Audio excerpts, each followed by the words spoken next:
Hey crew, welcome to Coach's Corner. Today we are talking intermittent fasting.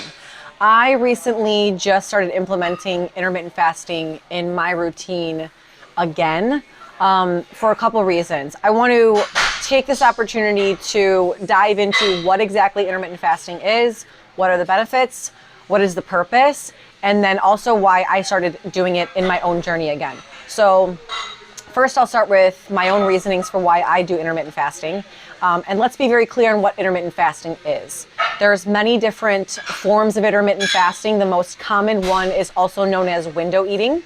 When what you do is you have a very clear outline of you've got this many hours per day that you're going to be eating, this many hours per day that you're fasting.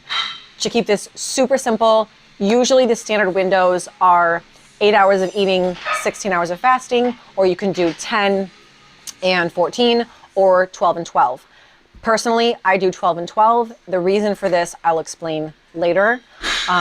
This is going to be a personal preference, but scientifically speaking, there is no difference between a 12-hour fasting window and a 16-hour fasting window. So longer doesn't always mean better. It's more about your personal preference and what you're able to do. So let's dive into it. Why intermittent fasting? What are the benefits? What's the purpose? So a lot of people use intermittent fasting for weight loss purposes. And while there is a lot of effective research and proof of intermittent fasting being very beneficial for weight loss, it's usually because of something very simple, and that comes down to caloric intake. At the end of the day, no matter what you're putting in your body, whether it's in a shortened period of time or a longer period of time, calories in versus calories out is going to dictate weight loss. What intermittent fasting is good for is it gives you a very clear black and white, here's where you can eat, here's where you can't. This eliminates a lot of snacking and excess eating outside of those time frames, thus reducing calories and helping you to adhere to the plan for much longer. It also helps you kind of feel fuller. So if the majority of your fasting is done overnight, which is about 8 hours, you're really only technically awake for 4 hours of fasting. This makes dieting on low calories a lot easier and manageable.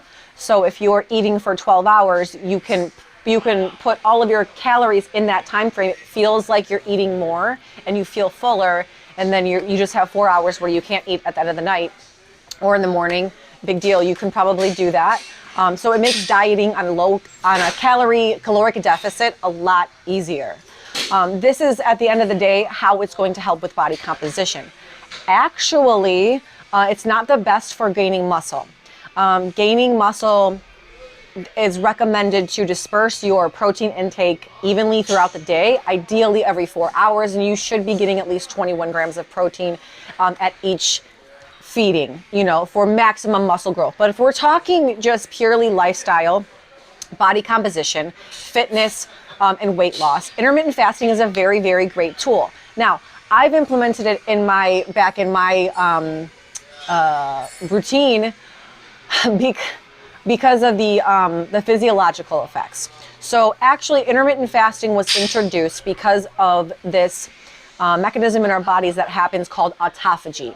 Autophagy is a natural kind of detoxification, clearing of the system. It's something that our bodies naturally do, so we don't need a detox, we don't need a probiotic, we don't need all of these things to help us detoxify, because our bodies naturally do that if we create the environment to do so. Intermittent fasting, it has been scientifically proven that after 12 hours of fasting, the process called autophagy happens within the body, where this is a process within the stomach lining and the intestines that is a natural detoxification, so clearing of toxins, eliminating of waste, the whole process happens there. It's been no different, shown scientifically, there's been no difference in the effectiveness or completeness of autophagy between a 16-hour or a 12-hour. 12-hour is kind of like the cap. So if I'm recommending this to anyone, I would say to start with a 12 and 12 window. 12 hours of eating, 12 hours of fasting. You're still getting autophagy to happen, but you're also setting yourself up for success sustainably by being able to do a longer window. Now, another key component of intermittent fasting is the regulation of blood sugar.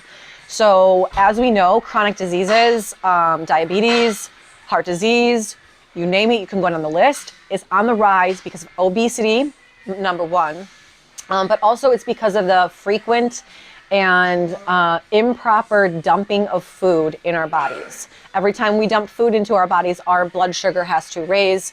Our bodies will alter its chemical makeup in order to process, digest that food. And so by either giving it huge dumps at a time, or by just being so regimented on every 2 hours I'm eating or every 3 hours I'm eating, it's you're not setting yourself up for your body to begin to produce these mechanisms that are prime or optimal. So what intermittent fasting is really good for is diabetes. Diabetes, because it lowers your blood sugar. So, and this kind of leads me to why I started intermittent fasting again. I recently was on a trip in Florida. It was so hot. It's like the heat of the summer in Florida, so it's extremely hot. And I'm so used to eating at certain times per day, just like most of us in the fitness community are. Like, we are very routine. And I found that this is not good. It's not good for survival. It's not good for sustainability in life, because I found myself out in this swamp. I decided to go hike in a swamp. I found myself out in the swamp, so hot. And I was having a good time, so I took a very long hike. And towards the tail end, I was like, oh, this is dangerous. I'm getting lightheaded. I feel like I'm gonna pass out. I need food, I need water. Like, it was a scary moment for me, and it made me reassess my nutritional behaviors and habits, because if I can't put myself on a 3-hour hike or even just 3 hours of fasting in general throughout the day without getting lightheaded or needing to eat, to me, I think that's a problem. What happens if I need to survive in the wild? Who knows where this world is going? What happens if I need to survive longer without food? Is my body set up to do that? And to me, the answer was no. And I've done intermittent fasting before. I thoroughly enjoyed it. It's a lot more, eating is a chore. It's like a task that you do, but it can also get in the way of your day. So if you can just have a moment during the day where you don't even have to think about food or getting access to food, I've found it to be very beneficial, and it's super black and white, and it takes a lot of mental energy out.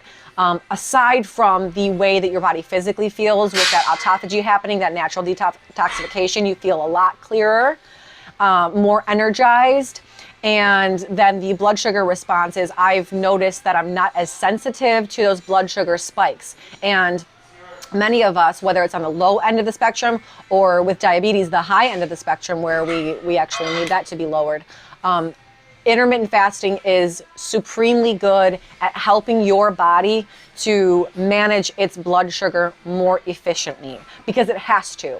Because you're committing to, and if you think about this, the intermittent fasting in our day and age came about because we reflected on the caveman days. Back in the caveman hunter-gatherer days, we should call that, in the hunter-gatherer days, they would go hours, maybe even days without eating. So this long fast, and then when they would hunt, when they would gather, they would feast. And obviously we know the body composition, the makeup, their strength, their energy was a lot more efficient than what we have nowadays, where we just have routine food coming in and it's more of a controlled environment. We're not designed this way. So taking it back to those caveman days, that's where it initially came about. Now, there is a huge benefit on body composition too, because your body learns to use these nutrients much more efficiently rather than storing it as fat. I don't have the science backing of why that is, but I have noticed, and this again could come back to the fact that because you're operating in such a clear window of eating, black and white, here's where you're eating, here's where you're not, it eliminates excess calories coming in, so you're adhering to the diet and thus dropping your body fat much more readily. I wanted to dive into intermittent fasting at the most macro level. There's so much more that goes on internally. Physiology is your internal makeup, the cells and all that happens within the body. But as a weight loss, lifestyle, and health behavioral tool, I fully back intermittent fasting. And I would say that aside from all the other diet fads, keto, what's the carnivore, all these other new emerging sciences, intermittent fasting is actually one that's been time tested for generations, because it goes back to, like I said, the hunter-gatherer days, but more importantly, it has way more science behind it. And I think it should be one of the first tool that we implement in trying to initiate weight loss, but also trying to manage the internal environment of which we find ourselves with obesity and inflammation causing, like I said, diabetes, heart disease, all of the chronic diseases that we are so privy to now in this society and in this century. So I hope this video helps. If you have any questions on the windows, how you should be eating, what breaks the fast, and just to be super broad on that, what breaks a fast is anything that your body has to process that has calories. So the things that, think very clearly, the only things that do not break a fast is water, black coffee, and tea. If you start adding things to any of those, honey, creamer, obviously butter, to people. So sometimes people add butter to their coffee. These break the fast. So anything that your body has to begin breaking down and release insulin in order to process, you've broken the fast. So just keep this in mind as you're going through your journey. And it doesn't have to be so strict too. You can have a day where you are, whoopsie, you broke your window. Okay, we get that. It's not, it's life too. Life happens. But at the end of the day, this is a great tool that we can implement in helping to adhere to caloric deficits, manage blood sugar, and ultimately, change our body composition, the way we see food, and help you to get a lot more mentally clear and to clean the system naturally. We don't need detoxes, and as a matter of fact, detoxes are very harmful to your internal environment because they strip your lining of your intestines and your stomach of the natural, cilia and villi that help to filter bacteria. So we don't want to do that. We want to let the body do what it's supposed to do because it was designed perfectly in order to do all of these things. We just have to give it the right tools and create the right internal environment for it to do that.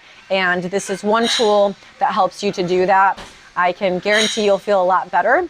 But we can talk about other tools of weight loss later.